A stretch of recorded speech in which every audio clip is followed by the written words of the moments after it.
Whether we are holding a newborn baby or we are attending a wedding or even at a funeral, we are bound to tell stories, hear stories.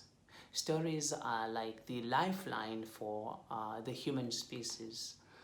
In fact, they help us make sense of the world. Stories even help us be creative. They help us create other stories.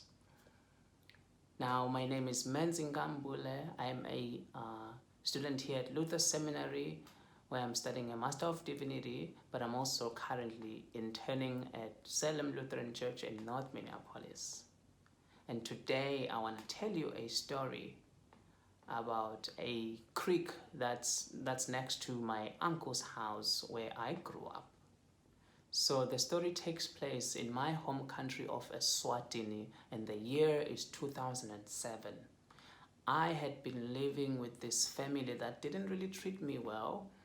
They were like a distant relative of my mother. And this year I said, enough is enough. I'm going to live with my uncle. So I left nearly without notice.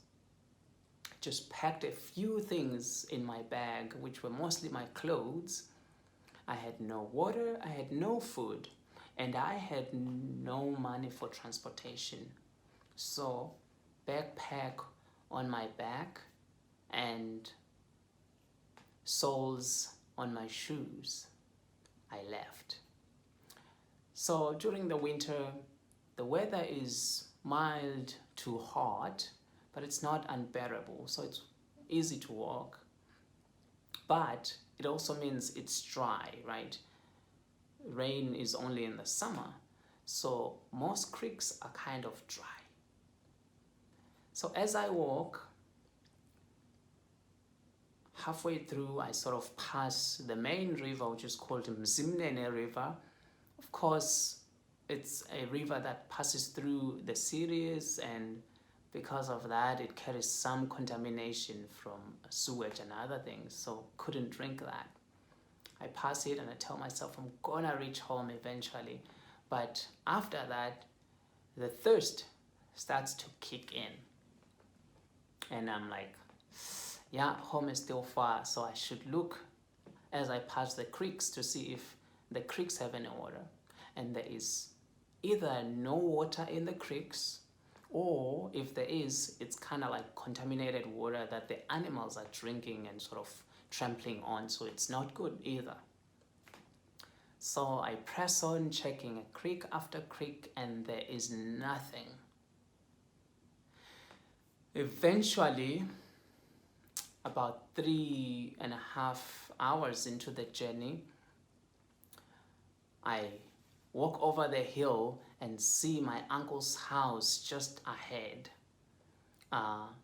So I walk through, and before I get to my uncle's house, there is a hill that goes up, and I have to walk through these sort of grasses. It's winter time, so there is some tall grasses that are dry, and they have this, the kind of grass has this sort of thing that it flowers, but the flower turns into like nearly a thorn that hooks on your clothes and sort of like pokes you, and it's annoying.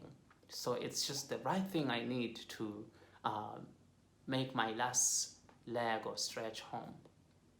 But well, eventually I get there, knock at my uncle's door. My uncle says, come in. So I open the door and come in. As I come in, I see there's a jug of water on the table. I greet my uncle quickly. He's astonished. He didn't expect me to be there, right? So I say, I'm so thirsty. May I have some water? He goes, sure. There's some on the jug over there. So I grab the jug. Without manners, I put the whole thing on my mouth because I was just so thirsty, right? As I drink it, I taste this subtle taste of almost like black tea, right? I'm like, the water tastes funny. Maybe it's just because I'm thirsty. I put it down, and I put it up and drink again, it still tastes funny. Well, I asked my uncle, what's wrong with the water? He says, wow, the water is fine. What do you mean? I'm like, it tastes a little bit like tea. He says, nah, it's just water from the nearest creek here. A few days later, I find out that the creek he was talking about is shaded by trees. And because of the trees, they drop some leaves, especially in the winter time, into the water, right? So when we go to fetch the water has a lot of the leaves that have been sort of like steeping in there or sipping in there, and it tastes like the leaves. And the leaves are okay, you know, they're not poisonous or anything. So it was just okay water. The moral of the story for me is our water really tastes like what we put in it. So to end everything here, I want to rewind back to the beginning. Remember how I said stories are the lifeline for us human beings. Stories, they help move us towards action, and they help us create new other stories, right?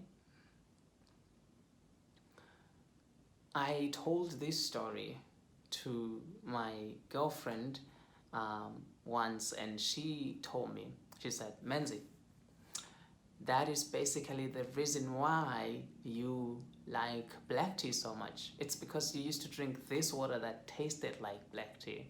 She's right, she's right. I did drink that wonderful tasting water, and it made me love black tea. Anyways, scratch that. And to a more serious matter, perhaps, I went to an event recently and I told that story about the water, and it helped me say yes. Because sometimes we freeze when you hear stories about climate change and things, and we think, it's too much. But stories put everything to perspective. They energize us. So by telling the story, I was energized to say yes to adopting a storm drain. What that basically means is you agree to take care of a storm drain by going there maybe once a week to clean and make sure that there's no dirt or plastic or garbage that goes through, because if that happens, obviously it increases the chances of flooding, and also it pollutes our waterways, right? So that's how this story helped me create a new story. The new story being, now I'm like a parent to a storm drain, right? And you too can adopt a storm drain and help clean the environment. And we'll put a link somewhere for you to see if you can do that. But most importantly, I wonder this week or this month, what stories will you first tell, and how will you use stories to energize yourself, to energize others? How will you use stories to be creative and say yes to the environment?